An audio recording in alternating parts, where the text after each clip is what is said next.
Greetings and salutations, Kingdom Hearts and RPG fans alike, and anybody who's a big-time lover of all things Final Fantasy and Disney. Welcome to the unboxing of the Kingdom Hearts 2.5 Collector's Edition on PlayStation 3. This was something that I had already planned on getting 2.5. I missed it on 1.5, and I was like, oh, I'll end up getting 2.5. And then at the last minute, they ended up announcing this, and I picked it up off of the Square Enix website, because it had quite a few interesting little doodads included with it, as you can see on the back of this package right here. The magical saga continues in 3 remastered journeys, and it contains a Shadow Heartless plush. It actually is a steelbook, which I'm a big fan of steelbooks. I always thought those looked really cool. It actually includes Kingdom Hearts 1.5 and 2.5.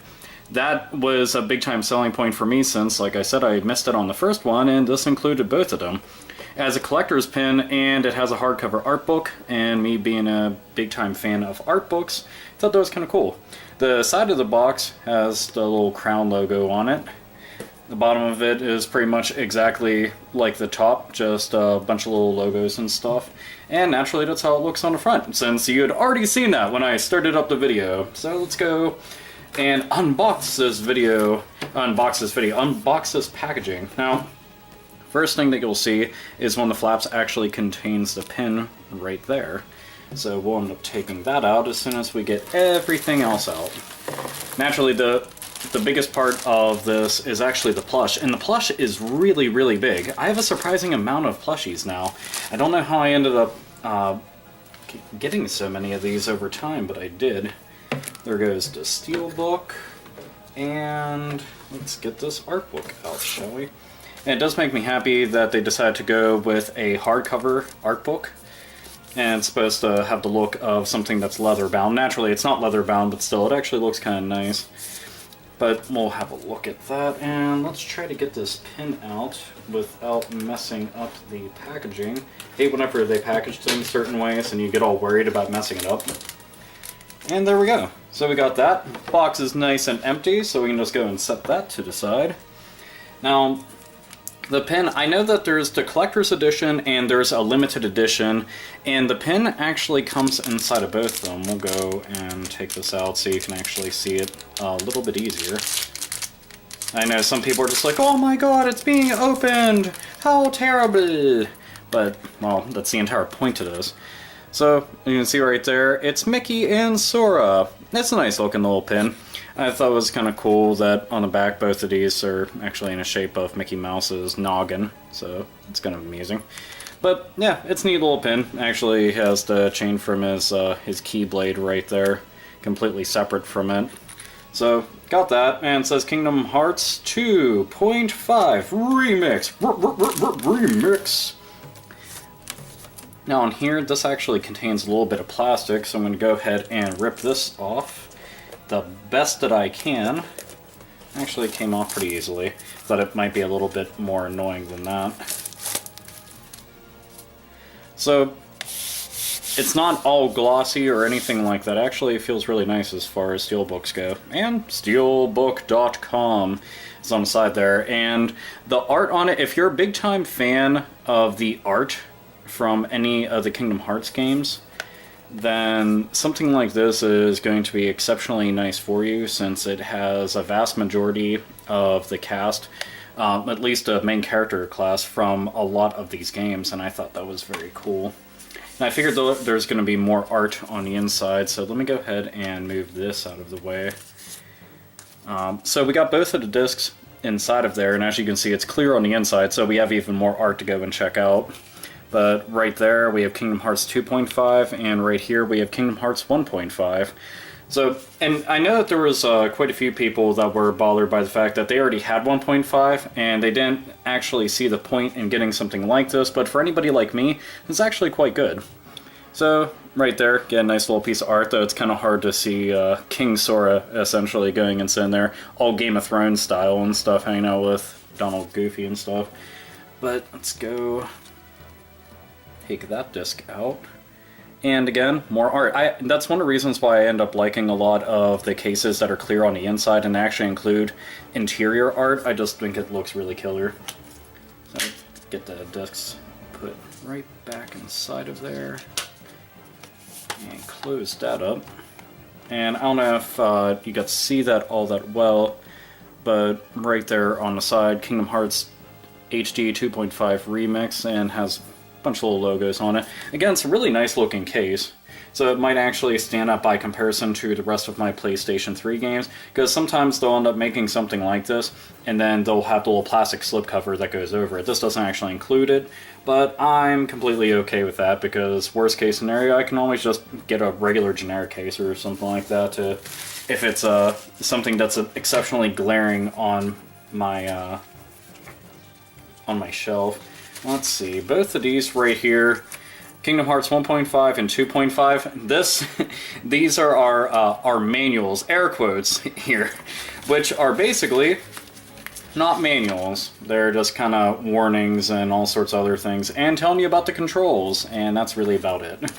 So I'm one of those people that I actually do like my manuals. I wish this did include at least full-colored manuals to some kind of degree. Fortunately, it doesn't have anything like that. We have an art book, but no manuals. I don't know, call me an old fogey or something, but I kind of prefer the old school way. But let's go and, well, actually, no, we'll save that for last, because I think that's actually pretty kick-ass looking. So, we got to see both sides of this art book. There isn't anything inscribed on the side of it, or anything like that, but we can open it up and at least take a look at some of the stuff on the inside. Now, there's some line work here with a lot of characters, and this actually looks more like a storyboard right here. Jiminy Cricket and Sora and Mickey Mouse and stuff. Forward, Kingdom Hearts 2.5 ReMIX marks the 10th Kingdom Hearts game to release overseas. However, that is only one of several significant milestones for the title. It also marks the first overseas release of Kingdom Hearts 2 Final Mix and Kingdom Hearts Birth by Sleep Final Mix, two titles that I believe represent everything that the series has come to stand for in the years since we created them. And goes on to go and talk about a whole bunch of stuff. And right there, Tetsuya Nomura. I always butcher his name really bad, I do apologize. But many of you out there will probably know his name because he's a big-time artist and is, has worked for Square Enix for a long time, has worked on tons of titles there, including, Final Fantasy franchise and Kingdom Hearts, etc. So right there, we get to see Sora and Roxas, obviously, two of the more important characters. Auron, who, I love Auron. He's actually probably one of the more badass characters Final Fantasy has ever had. You can see Riku,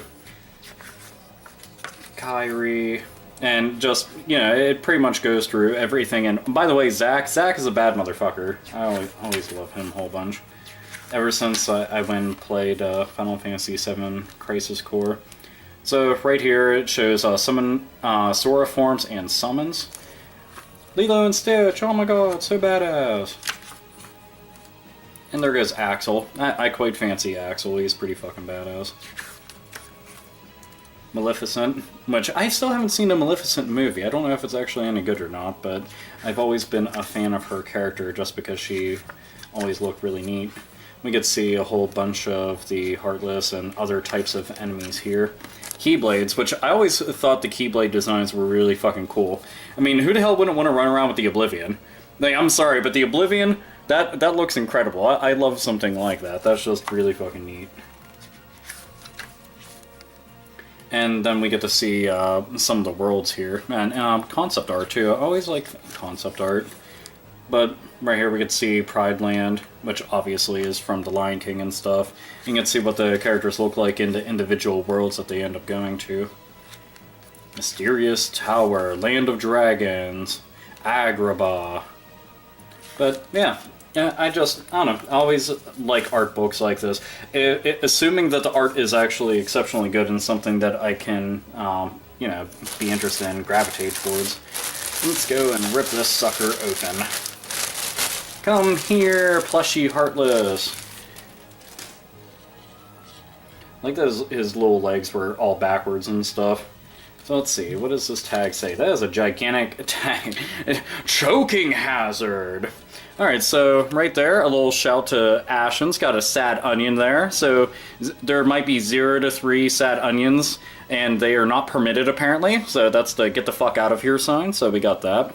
And right here, Shinjuku Square, 62730, and Square Enix, not intended for individual sale. But you know damn well this will end up showing up for individual sale somewhere.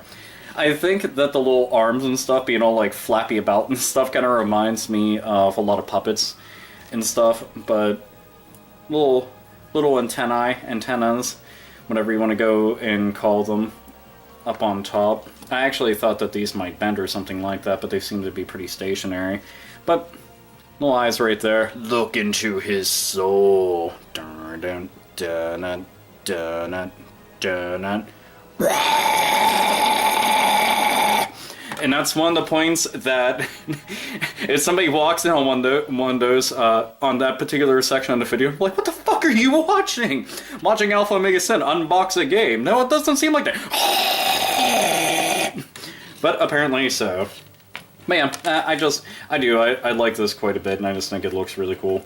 Naturally, I'm going to end up cutting this thing off because this is fucking ginormous and kind of ridiculous.